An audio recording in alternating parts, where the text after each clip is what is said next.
Hello and welcome back to the Psycholegal Pop Podcast. This is a podcast where we talk about popular culture through the lens of an attorney and a therapist. I'm Tess Brigham. I'm the therapist. And I'm Brooke Brigham. I'm the attorney. And we are back with Sister Wives, Season 19, Episode 25, He Heals the Brokenhearted. So this is the final episode of this little season of this. And next week starts the 3-part tell-alls. So I can get angry at Cody again one-on-ones, next week. Yeah. Sorry, the one-on-ones. Yeah. Yeah. Well, because I often have to stop myself and say, he's a grieving father. He's a grieving father. He's a grieving father. Don't think ill. Don't think ill. But there were some. Yeah. No, I was going to say, I really, really, really was trying in this episode to give him the benefit of the doubt on all levels. But these thoughts just kept creeping in to my mind. And I'm exhausted from this episode. I have to admit, I was starting to feel like maybe I had, a heart of stone because, the last 2 episodes, that were centered around Garrison's death, a lot of, I'm listening to other podcasters and talking about, how they're crying during the episodes and crying during the podcast episodes. Like everyone's so emotional. And I was just like, well, yeah, this is very sad, but I didn't shed a tear until today. This episode really got me. I mean, I was really trying hard not to. I couldn't. It was so. And I cried for Cody, and then that's the confusing thing. Like I'm crying for Cody, and then the next minute I'm thinking, why are you making this about you? Yeah. That was the part that was really hard. It was really, really hard. And, of course, Janelle, I'm always team Janelle. I've always empathized with her. But oh God, the stuff that just watching her have to go through this and her just trying so hard to keep it together and trying so hard to be strong. And I mean, God, this was I think of the 3 of these episodes, I feel like this was the most emotional in my opinion. I don't know. I think I did the most crying in this episode. Yeah. But it was the one that I found myself, especially as the episode kept going, as it was going on, like, why do we keep cutting to Cody? Why do we have to keep hearing what he has? Episode? Yes. Why do we have to keep hearing what he has to say about life and death? And he's not telling us anything factual. He's waxing poetic about what it means to live and to die and to be in the world. So there's no important information in there that we needed to have. So why are we getting all of these couch confessionals from him? And why? I mean, we've dedicated a lot of time to Cody in these last 2 episodes to his feelings. Yeah. Quite frankly, every time he started waxing poetic, all I could think about was that episode. I don't know what, if it was, I guess it was last season, maybe season 18, where they were talking the whole thing about Christmas. And remember, Garrison had said, I invited him to come to my house. It was just after Garrison had bought his house. And I think he was there. It was Thanksgiving time, I think. And Janelle and Christine Gwen was there. Savannah, they were talking about it. He said, I invited, my dad over. I wanted to host, I think it was Christmas here. And he said no. And then remember, they got that Airbnb for all the out of town, adult children to come. And they invited Cody to go to that too. And he said no. He said, why would I go there? I have a house. I have a house to celebrate Christmas in. And if they want to come, they can come to me. And that's just all I kept thinking about. And look, I'm not trying to blame anybody. This is not a blame game. It's just more like, it just didn't feel like he was I don't know what the right word is, not necessarily taking responsibility, but I don't know. It seemed like he was trying so hard to come out as the hero in this. Of course. Yes. Because he always has to be the hero. Because he's the narcissist. Yeah. Yeah. Like, I'm bringing my son home. I'm burying him. I'm putting him in the ground, like these terms. And it's like, none of that means anything, Cody. You know, the fact is your son died estranged from you. And that's something you're going to have to live with. And it didn't have to be that way. Yeah. And it is very, very telling for all of this poetic he waxes about life and death and all of that, which is, you know, instead of maybe taking this private tour with Robin and the kids in Cody, you know, Wyoming, why don't you spend time with your kids? Why don't you connect with Gabe? Why don't you out of town, out of state kids? Yeah. I mean, you see these kids all the time. Like, why don't you try to talk? I mean, wouldn't this inspire you enough to go, you know what? I need to think about my relationships with people, and I need to make sure that, you know, what's the word for it? Mend any fences, right? With anyone. Yeah, Maddie and Caleb and this new baby who you weren't even aware of that was going to be born are here in town. Why aren't you with them instead of being, you know, in Cody, Wyoming at the saddlery? I mean, you know, why are you spending your time doing this? And that's the thing. Yeah, everything kept coming back to Cody. And then Cody takes Robin and the kids out, you know, to ride the horses. And it's like, why? Your whole family is in town. You should be with them. It just, but it was, I don't know. I don't know if should we just start? Because I have so many thoughts and feelings about this. Okay. Because it's, I'm all over the place because, you know, I haven't had a lot of chance to process this because we have to record early because we're, you know, going to be out of town, over the weekend. And, you know, normally we'd be doing this closer to when the show airs, but I don't know. I'm all over. It's just a lot. Yeah. No, but this was of all the episodes, this was a lot. And it was, you know, the focus on Cody and Cody's thoughts and feelings, I felt like were really, really strong here. And I think that was hard to take. I mean, I was sort of looking at like, how much more of this do I have to watch? I was really starting to get a little antsy. Like, can I just fast forward through him? Can I get back to the other people? Because it was a lot, but, but we start with, again, the black screen about Garrison. And this entire episode is really the family gathering in Wyoming. So, you know, we see everybody inside together, and everyone's getting ready to go fishing. And we hear from Janelle, and she tries to stay busy, and, you know, grief comes here and there, but she's trying to keep it together. It's, you know, Caleb loves to fish, so he's got some fishing hole that he wants everyone to go check out. And Janelle loves to fish. Yeah. It's funny too, because I guess, so that baby, and Maddie has another child. Right. The baby, I was getting very confused about, I was like, is she pregnant? No, she's not pregnant. No, it's the, what is her name? JoJo or, no. I think JoJo's the baby that we saw on the show. Joey. I think that we saw on the show, Joey. It's short for something, I think. But anyway, so that's her third child.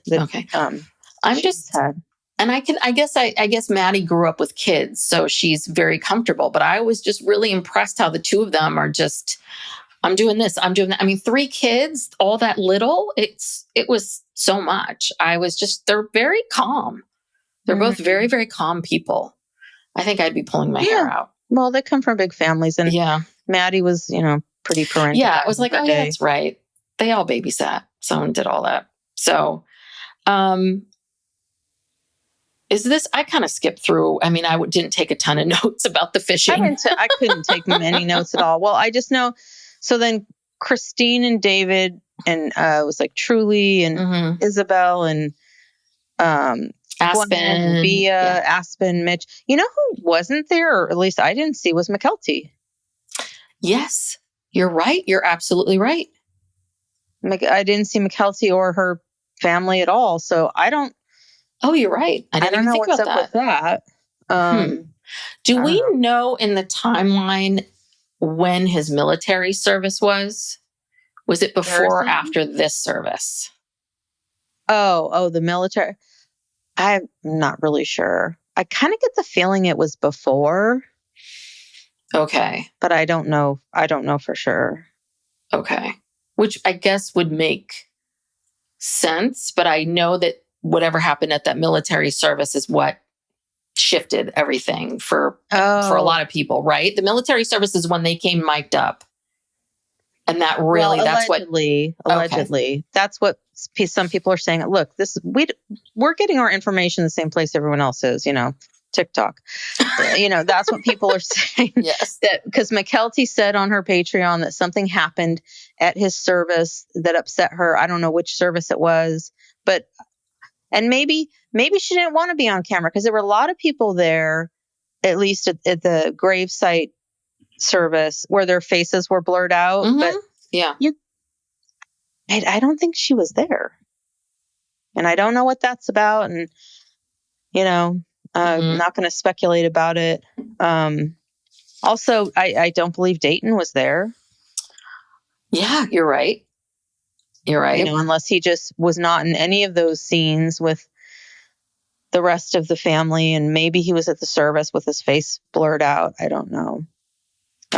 But not like faulting anyone for whatever choice that they make or whatever. I don't know. I don't want to speculate. But just like weddings, last minute things come up for people where they can't go to the service. Do you know what I mean? It's like stuff like this happens. Yeah. But we see, Christine's talking a lot about, she hates fishing. She made sure we all knew that. But she was talking a lot about taking pictures, and that Garrison didn't like to take pictures so much, so they don't have a lot of memories. And that made me think, oh crap, I got to start taking more pictures of Max because he hates taking photos. And if that boy disappears today, I'm in trouble. I don't have enough. There's not enough photos. Well, we finally got a photo of you guys on Mother's Day. Yeah, but it was not flattering. I look ginormous in it. So I need a redo. Matt, at least we have an identification of Max, okay? Yes. You need to put him on a poster. We have a current photo, okay? So let's focus on Max, getting pictures of Max. Yes, but I need to do that because Max never wanted me to ever take. He hates pictures. He never wanted to do that. But you have to force him, just like the Mother's Day gift. Yes, I do. I need to have to start. Kids. Yeah, but then we hear about. I guess there was a photo that. This is where she talks about this. The photo, the side hug photo. Yes. He wanted picture. This picture of that they took when they were all together. I think it was a Christmas or something, taking a family, because there's that last family picture of Janelle with all her kids and grandkids. And I think it was from that photo shoot. And it's a super cute picture of him hugging her, and she's smiling with the biggest smile. And he wanted a copy and she couldn't find it. And she didn't find it till after he died. And that was probably the first time that I broke down in the episode. I mean, this is just. Yeah. Well, and we heard from Christine, we're skipping all around, but let's just skip around. Yeah. We heard from Christine that she's known Janelle for 30 years. She's only seen her cry a few times. Yeah. I mean, and we see her cry 3 or 4 times just in this episode, that's very significant. Very significant. Well, yeah, there's nothing more painful. I can't imagine anything worse than losing a child. No, there's nothing worse. There is nothing worse. That's that. Yeah. So, and then this is where we go right to this whole Cody and Robin with the kids. And this is we're back to, they're leaving, I guess, Cody, and they're going to Lovell. And he's like, okay, everybody, let's get out. And so he pulls over by the side of the road at an intersection. And he's like, okay, kids, let's start story time. I mean, it was just it was weird. And it was all about how there are these memories that I have of my life in Wyoming. Well, Garrison's in some of them. Garrison's in part of them, but they are my memories, and I want to tell my kids about these memories. Mm-hmm. This is what he's saying. Yeah, no, it was very Cody focused. And then it was this really gross. This I thought was gross was that, okay, so Robin, I'm going to be a little petty here. I don't give a shit anymore. Robin's got a sparkly baseball cap. Oh, yes, and some pink shirt that says Mountain Woman or something. Like, it's like, you're far from this. Like, you can tell she's never been around country things, or the country or the. Oh, but she likes countrymen. But yeah, and then she talks about how when she first saw Cody riding a horse, how it turned her on so much. She's like, it's yummy. Yeah, she went, roar. Yeah. Ooh. Robin, excuse me. Hello. Remember why you're here. You're here to talk about this, family, quote unquote, family reunion memorial service. So yeah, so she's making it about herself. He's making it about himself. Like, look how studly I am. I'm going to get on the horse with Robin. I mean, he's showing off. Yes. Okay? Yes. He's showing off to his kids. He's showing off to Robin, trying to show off to America. And it's like, this is not the time or place for this. Yes, we know we've been watching the show. Yeah. We know you're from Wyoming. We know you grew up on this horse, cattle ranch, whatever. We know. We've seen the episodes. Mm-hmm. Don't you think it's also a little interesting now that it's very much established that Cody and Robin are in this monogamous marriage, that Robin speaks this way about Cody? Yes. Do you know what I mean? Never would have spoken that way before. No. And Miss Prim and Proper, and she would never speak to him, and you shouldn't be doing that and all that. So, okay. So what's I don't know. It just seems very odd. It's like, well, and you're the one that's constantly having a hard time dealing with all these changes, but you seem to be fine slipping right into monogamy. Right. She was giddy about it. Yeah. I don't know. It's just, oof. Yeah. That whole segment was of him showing off. It got me upset. Yeah. And I want to go back a little bit to the fishing scene. Is that we see that Leon and Audrey are there. Yes. And we see that Gwen and Bea are there. And so, this really is, again, these people who Cody really needs to be spending time with and mending relationships with are here. And he's choosing to spend his time like riding a horse with Robin. Yeah. Yeah. Because his ego, is too big to go over there and say, hey, I'd like to spend time with you. Yeah. And my guess would be that maybe some of the kids might have a boundary of like, hey, we don't want to, Robin, we don't want to see Robin, or we don't want this, or we don't want that, or we don't feel comfortable. And then that'll be some other reason where Cody feels like he has to dig in and defend Robin. And yeah, it's all terrible. He makes this comment, I think a little later on, where he says, we still have a lot of family that bristles at the presence of other family. And it's like, okay, again, you're setting up this like Robin against everybody else. And okay, well, if you're aware of this, then why aren't you doing something before? I mean, again, your son died before you could mend fences with him over this perceived, I don't even think it was really real, but this perceived idea that somehow, nobody likes Robin simply because they didn't want to apologize to her for not because they didn't do anything wrong.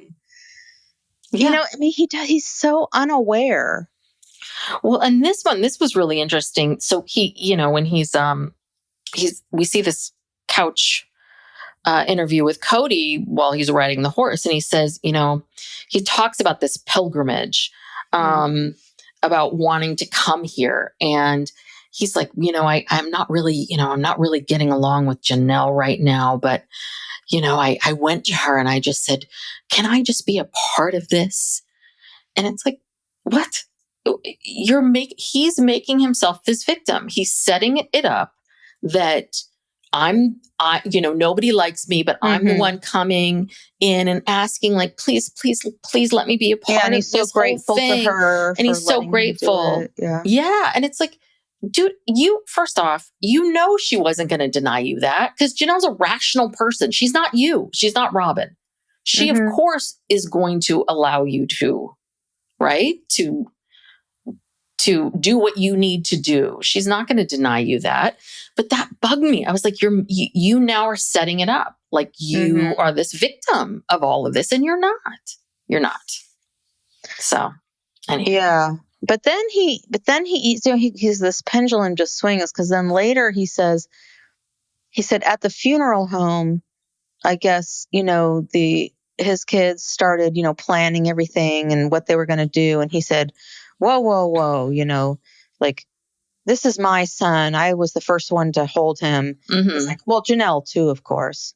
And yeah, that's towards the end. Yeah. Yeah. So I need to be able to like somehow square this circle, or whatever term he used.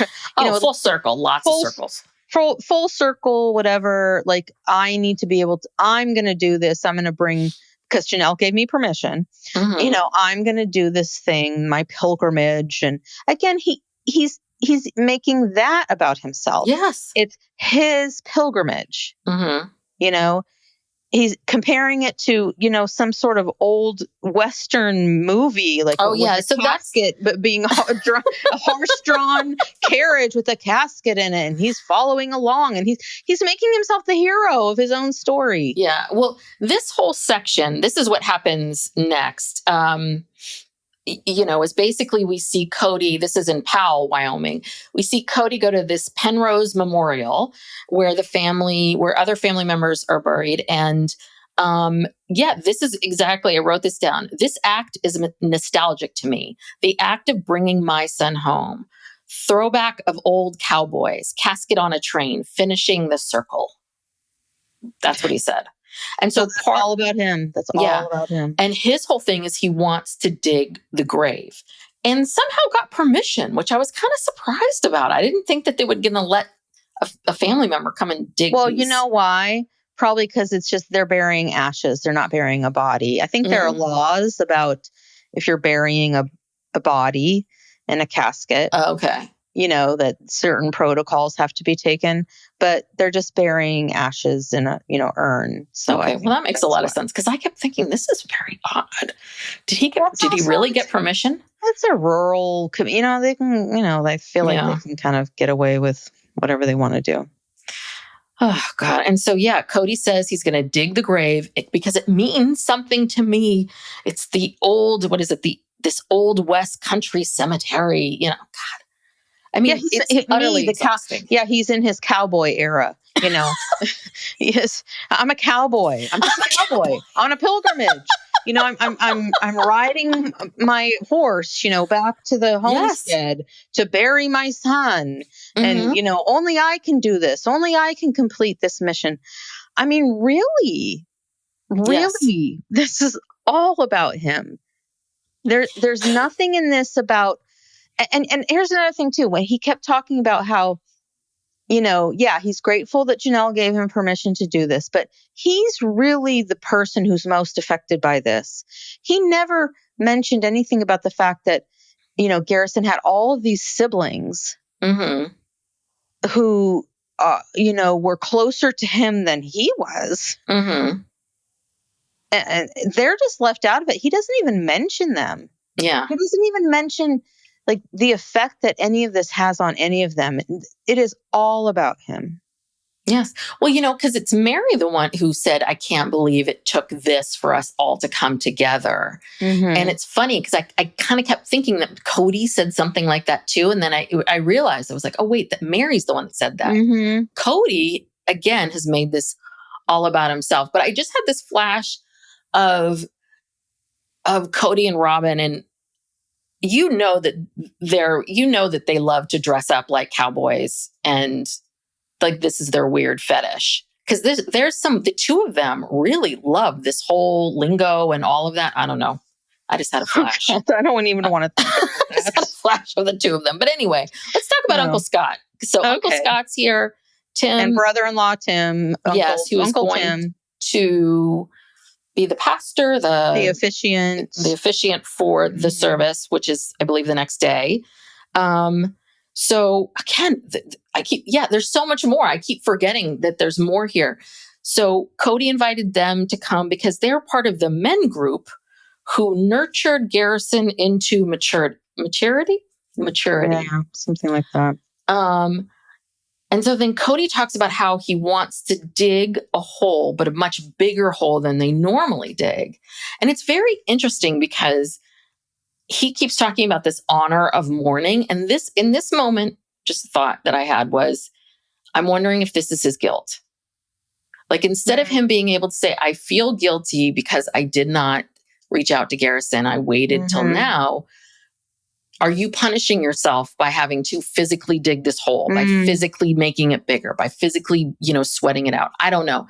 If he was just doing it by himself, maybe, but you keep talking throughout it. Like, so it doesn't feel like it. The whole thing is so performative. The idea of it is performative. And then we watch him carry it out. And he's talking about how, the way he digs this hole is very meticulous. He's literally, you know what I mean? He doesn't want to get any stray dirt. He's trying to keep it very neat and clean. He levels out the bottom, all those details. I don't know what it means, but it's almost like it's a distraction from something. I don't know. It could be. I think, but I really interpreted that as guilt. Okay. Like, I have to make this perfect for him. This has to be beautiful. This has to be perfect. This is what I can do. It's almost like I could not, when you were alive, this is what I should have been doing for you emotionally, but this is all I can do for you now. True. Yeah. Because if when Garrison was alive emotionally, Cody should have put everything aside to focus on him. And so he didn't now. So he's putting all of his focus on this burial, this pilgrimage to make up for it. Although it obviously doesn't, but yeah. And then there was this whole thing about, I guess he's buried right next to his grandmother, Cheryl. Yeah. And Cody goes into this whole thing about like how Garrison is just right in the crook of grandma's arms. In her arms, yeah.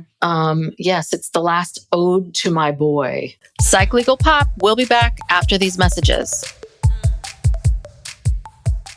But then we hear from Janelle, and Janelle seems to be touched by this. She says, it's very symbolic, poetic to have Cody dig that hole. So I was like, is she just trying to be nice? Or does she really? That's genuine tears, I think. I feel like. No, I think if I were in her place, look, she's in such a horrible place and here's this person who is, trying to do something to honor his son. It's just very hard. And I'm sure Janelle at a certain point, when time passes, will probably look back and maybe have some of the same feelings. But in the moment now, she's just grateful that I think she's grateful he's being pleasant to her. She's grateful that, he came to her and asked her permission, honored her. She's grateful that, he is trying to do the right thing. So, that's the state of mind, I think. Yeah. So, and remember last week when I said that I think it's very interesting that we don't ever see just Cody and Robin on the couch together. We haven't really seen that in a while. So we finally get a couch scene of the two of them, which was quite disturbing. Yeah. Where Robin says, it was a big deal digging that hole. And Cody says, ceremony, there was a ceremony digging that hole. Like, she's just like children. For him. Yeah. Yeah. Yeah. She's like, it was important for you to dig the hole. Yeah. Right. And he goes, you told me that. And he's like nodding. That was really weird. Like it was a ventriloquist performance or something. It was weird. Yeah. But you know what it was? In that moment, I was like, this is why you love her. This is why she validates everything. Oh God. Yeah. She's mommying him. She's babying him. Oh, tell everybody what you, that was so hard for you. That was important. That was important for you, wasn't it? Yeah. Oh, yeah. So we hear from Cody about how, I guess, when Garrison was on the ranch, I guess it was so cold the first day. And so he got this bloody nose. And that, but apparently Gabriel says, no, I gave him the bloody nose. I punched him in the nose. That's how he got that bloody nose, because he wouldn't give me a ride on the ATV. Yeah.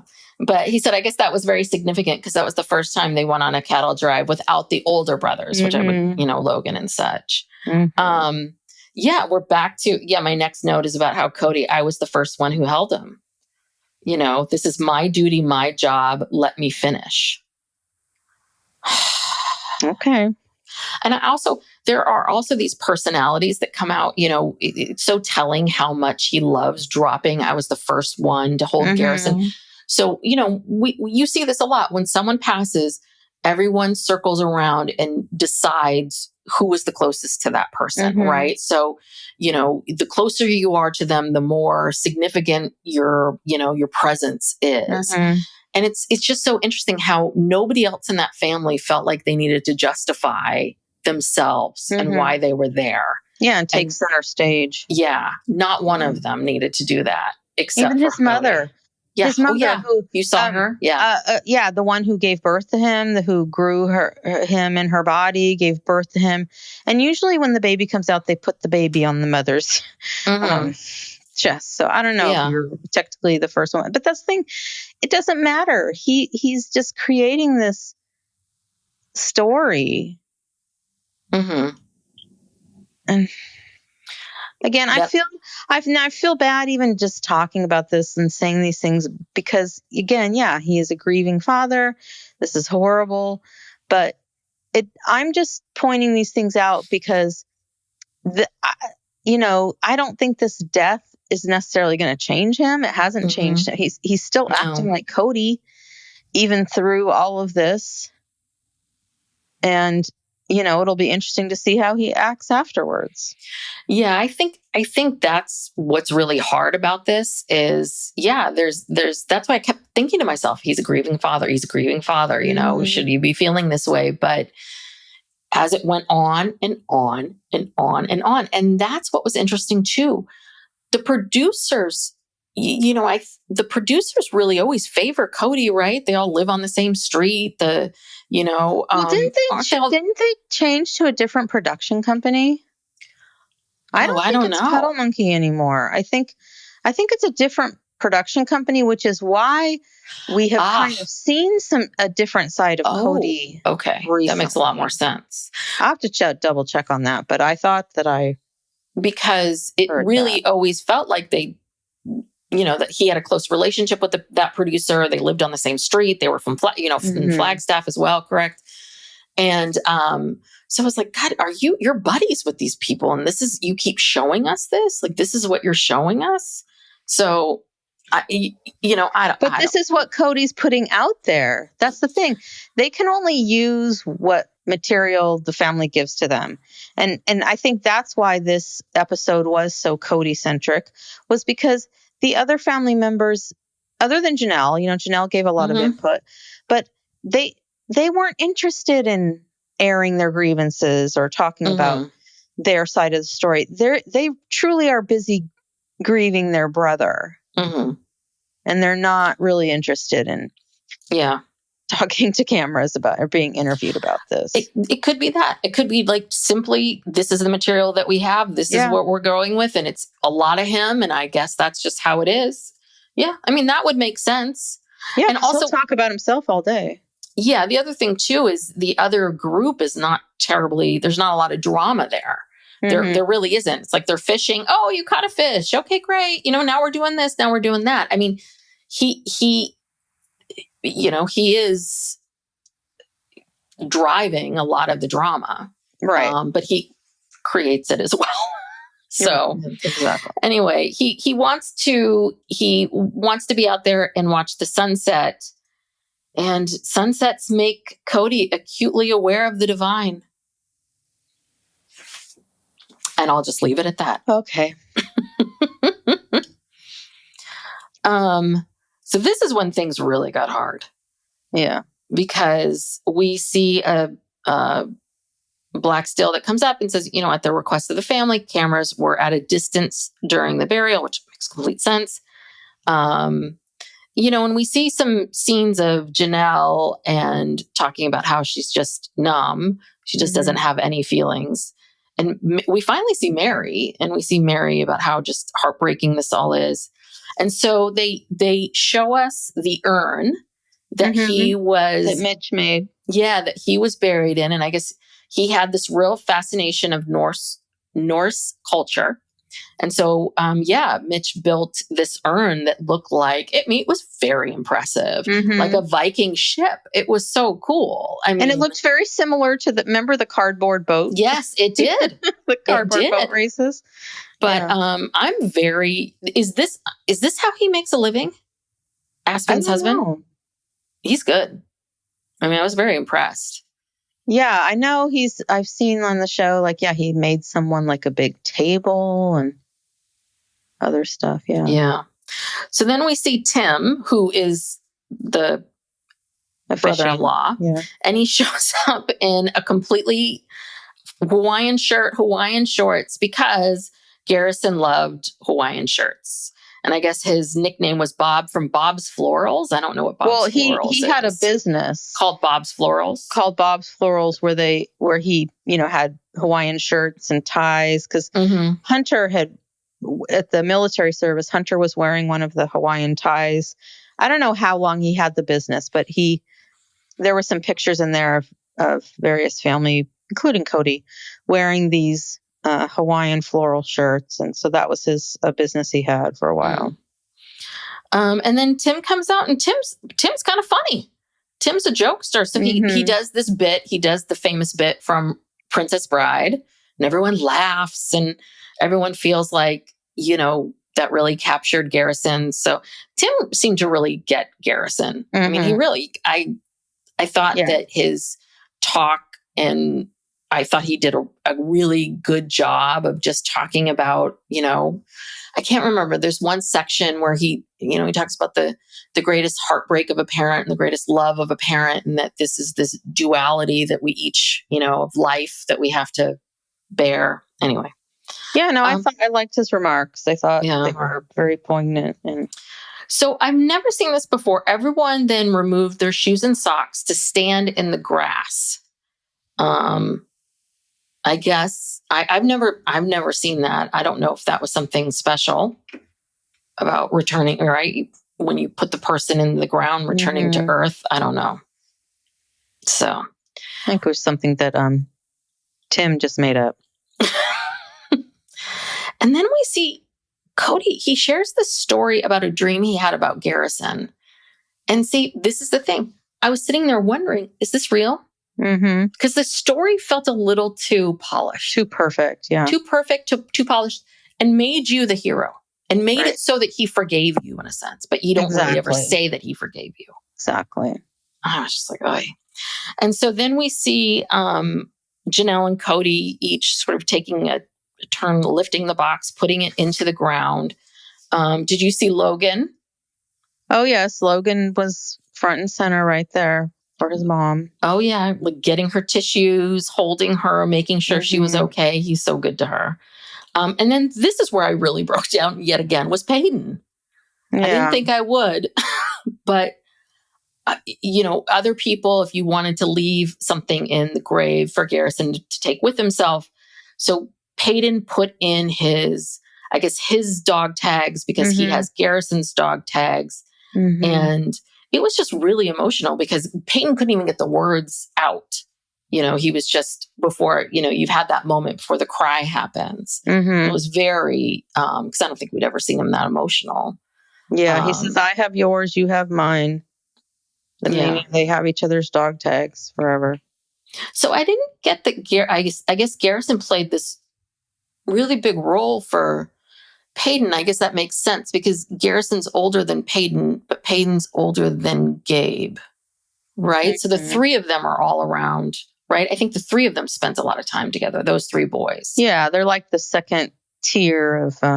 second wave of kids. And so Peyton... it was Hunter who said that...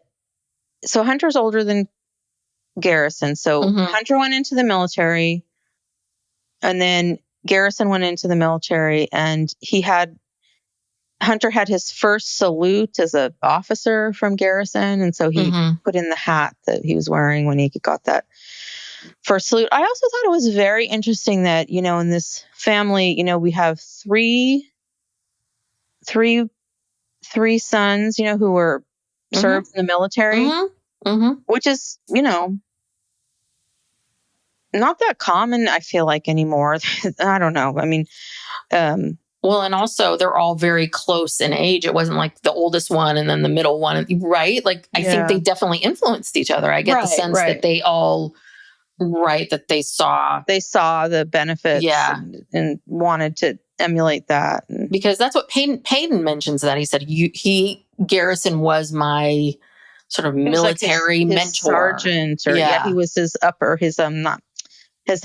superior. Yeah. So, and then we see some of the other kids, Maddie and Gabe, putting dirt and other things. And did you see Christine? Like, Christine got on her hands and knees in the dirt. Got on her hands and knees. And, I mean, she really, she was in there. Like, 'cause, like, I'm going to be catty, but, Robin comes over in her little floral dress and she picks up a little, half a handful of dirt and just kind of like throws it in. And should probably leave him with a bullet journal or something. Oh God, a junk journal. A junk journal. Yes. That would be so awesome. If do not make him live with that for eternity. Please. I know how Garrison loved junk journals. Yeah. I made him one. But no, Christine was on her hands and knees. I didn't catch that. Over the grave. And that all of that. And then we saw, and Leon too. Yeah, we saw Leon. Hands and knees, like down in there. And I'm sure that there was a lot more we didn't see. I mean, that was intense. Yeah. No, it was definitely, the whole burial thing, it did add an element of intensity to it, because I mean, I've never been to a service or a gravesite burial or anything that resembled that. The closest, either there is no burial, it's just like a service or a memorial, or there's a service and then everyone goes to the cemetery and they lower the casket in, and then that's it, and sometimes people will throw flowers in there or stuff, but this was like, it was very emotional. Yeah. No, I didn't see the Christine and getting on her hands and knees. I kept focusing on Cody's mom, Janelle. Am I saying that right? Yeah. Yeah. Because I'm just looking at her. I mean, she was beside herself. I mean, she was having a rough time. And I was just thinking, this poor woman, she's buried her, husband, and she buried one of her children. Remember? Yeah. And now she's burying a grandson. Yeah. I mean, and I'm sure there's other people in their family. You're just like, this woman. I mean, she's just been through it. Yeah. Been through it. I wonder how I'm very curious about how she feels about all this stuff. You know what I mean? Like, I wonder if she's mad at Cody, or if she kind of just stays out. I don't know. Yeah. Well, I mean, curious. Cody's her baby, she's probably, but I just think, that's just one of those things where, like, what is she going to do? She's not going to pick sides over her grandson and her son. She's just going to stay out of it. I'm sure she has told Cody on numerous occasions, you need to make it right with these people. And then he goes off with, all of his ranting, and she probably thinks, okay, well, I said what I wanted to say. What else can I do? There's nothing more I can do. Yes. So Garrison is at rest, and we have this last little bit where we go back to the Wyoming, the house, I guess, where I didn't quite understand. An Airbnb. Yeah, so it's an Airbnb, not because I was like, no, this isn't the ranch, and because Cody isn't it's a rental home, Airbnb. So you can tell by the way it's decorated. It's very Airbnb, rustic, Wyoming. Yeah, I was going to say it's kind of that shabby chic look that, I was like, Yes. Farmhouse chic. Yes, exactly. And Janelle just talks about, I guess she talked a little bit about, the bigger picture of life and, where she's going and what she's doing. And she talks about her boys and how her boys have always taken care of her, which is very true. Mm-hmm. And then we see this very interesting clip of just a moment of Maddie saying with Cody, so not Dad, with Cody, basically, I'm angry with how things happened. I sort of paraphrased here that she's angry with what's happened. She knows that she can control her reactions and what she chooses to do and how she chooses to respond to it. And she's still deciding how she feels about any of it. And she's talking to Leon and I'm not sure who else was there. They could more focused on Leon. And I will say when they put the chyron up that said Leon, they put the pronouns. Yeah. They, there. So I thought that was very, a nod to, we see you. Yeah. We see you because Leon has not appeared on the show in, I don't know how long. And then Leon actually says that, Maddie says that she feels badly about Robin's kids. She doesn't want them to think that, she doesn't like them or has something against them. And she would love to be able to tell them that. And Leon agrees. Yeah. And says, I would also like to talk to them because I think they're realizing that, and it was very awkward when you saw, I'm sure that it was very awkward at the gravesite where you have Robin and her kids, all clumped together. And I'm sure there was really little to no interaction between them and anyone else. So they're kind of debriefing afterwards. And they know that that was uncomfortable and it's wrong because it's not these kids' fault. They have nothing to do with this. I did see Gabe and Aurora hugging because I think they've always been always been close. Yeah. But maybe that was it. Maybe it was like just some of the kids hugged some of Robin's kids and it just versus everybody acknowledging each other. Right. But yeah, I mean, Leon and Maddie, I totally get it. They're like, this isn't about the kids. They're not mad at them. And yeah, they feel crappy that they think that they're mad at them. Right. So, and that's another big part of all of this is like, you're okay with this, Robin and Cody? Like, this is kind of the state of what's happening here. Yeah. Well, I mean, what more has to happen for you to wake up and just, just start over, Yeah.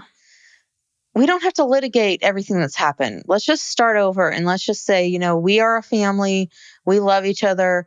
COVID did crazy things to people, but there's so much collateral damage from COVID. So let's just put it behind us and just move forward. But I don't know if Cody can do that.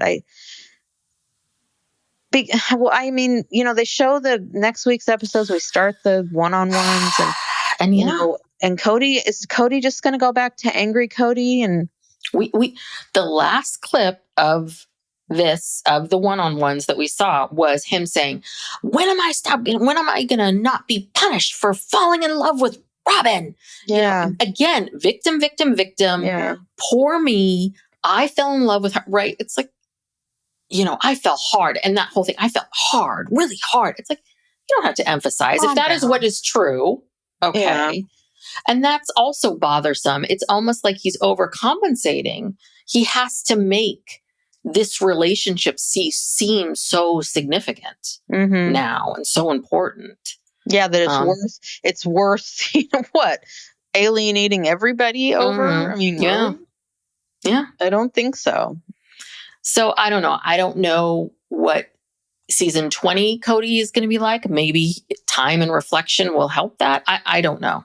But this was hard to stomach. It really was. I really wish it would have been more about the siblings, less about Cody. But maybe the siblings were like, yeah, you could film us, but it's this time to this time. We don't really want to talk about it. Yeah, because there were definitely siblings who did not talk on camera and probably didn't want to.